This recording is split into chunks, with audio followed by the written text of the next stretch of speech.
I just call it weird, but he had a really good point, right?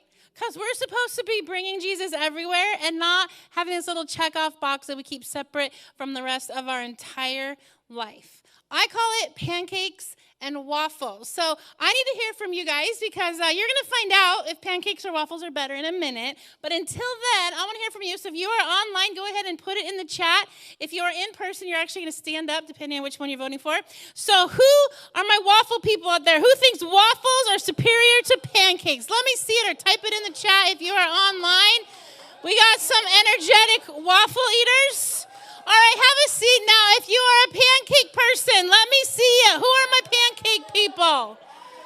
Okay, if you are online, just know that the pancake people are much less people, but much louder. And the waffle people have ruled the day. So we have pancakes and we have waffles today. Now, I'm going to tell you which one is better as far as what we're talking about today. Today, I'm going to beg you, and I'm so sorry, especially to the waffle people, but I'm going to beg you today to be a pancake, not a waffle, when it comes to Jesus. I'm going to talk to you about what that means, okay? Because there's two ways of living for God, the pancake way and the waffle way. The waffle way is good. Waffles are good. But the pancake way, now that's how you do it. So I'm going to thank you, pancake people. Okay, so I'm just going to describe it here for you for a second, if I can get this open. I need a strong female to come open this for me. I can't do it one-handed. Get up here! Fast! Yes! Technical error. Wow, and she scales stages. No, she doesn't get a pancake. Thanks. Okay, give it up for Raina. All right, so waffles are good. Thank you.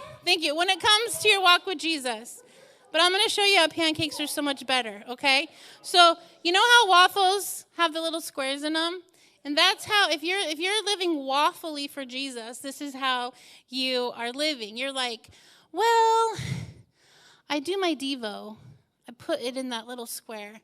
But I don't really want my sports team to know that I'm a Christian. Or you're like, you know what? I go to church. I mark that box and I put a little syrup in that square. But I am so embarrassed when my friends hear me listening to Christian music. Or you have this square where you're like, I pray in the shower every day. But I'll never pray anywhere else. Right? Or you're like, I definitely want to honor God with my marriage. But honor him with my dating? What? So you have these little pockets where you are listening to God and honoring him and giving him things. But it's separate from the whole rest of your life. That's why being a waffle for Jesus is good, but it's not great. Because how we're supposed to be is like we eat pancakes, right? We're like, he's the filter over our entire life, right? I just put them all over. I put them in between the layers, and I ask him his opinion, and I invite him in, and I ask him first, and I want to know what's in his heart before I can tell him mine, and I'm just pouring the syrup all over the place. It's part of everything I do, not just little pockets. I'm asking him what his priorities are, and I'm figuring out how he wants me to spend my time and my money. He's part of everything, which is why you guys are actually sitting how you're sitting, because we want to illustrate to you that it's about Jesus being all parts of your life, not segregated away from everything else. It's like you're sitting this way because we want to show you that Jesus should be in the center, right? And it'd be like he'd be in one chair. Just one of these chairs in the circle. That's where you put Jesus. That'll get you a little ways, but it will not get you where you want to go. We need to put him in the center over everything. And so these things are good, but if you really want what God has for you, this has to be a start, not the end of where you're going. You have to be a pancake. And so it's not about compartmentalizing God to this other area of your life. It's about giving him every thought and every decision and every minute and every problem and every dream. Not just a sliver of time, but everything. Not just one little square, but over your whole life, like pancakes. So we're going to talk about that today. And here's how the Bible puts it. We're going to read in John 15. In case you want to sound really smart, John 15 is where they talk about the vine. So anytime a preacher says John 15, you'll be like, that's where they talk about the vine. And you'll be so smart. So here's what he says in John 15. Stay joined to me. So this is Jesus talking to first other people and also to you. Stay joined to me, and I will stay joined to you. Just as a branch can't produce fruit unless it stays joined to the vine, you can't produce fruit unless you stay joined to me. I'm the vine, you're the branches. If you stay joined to me and I stay joined to you, then you will produce lots of fruit. He keeps repeating himself because we are knuckleheads. You cannot do anything without me. And so when you are separating yourself into waffle living and being like, I have God in that tiny little box where I want him, where he can't really disrupt my life or really embarrass me much, you're actually cutting yourself off from the very thing that can give you everything you're looking for inside and outside of your life. And there's so much in that whole chapter about what God does when we are joined to him and when we're not joined to him. Talks a lot about how sometimes he has to prune our lives, that sometimes when we're not being a pancake, that he has to do something about it to get our attention again. It talks about how when we are joined to him, we can ask him anything in prayer because we have that kind of relationship. It talks about how the world will not understand it. It talks about how the world wants me to waffle pretty bad. The world is very comfortable when you're just a waffle, but they need to hear you be a pancake.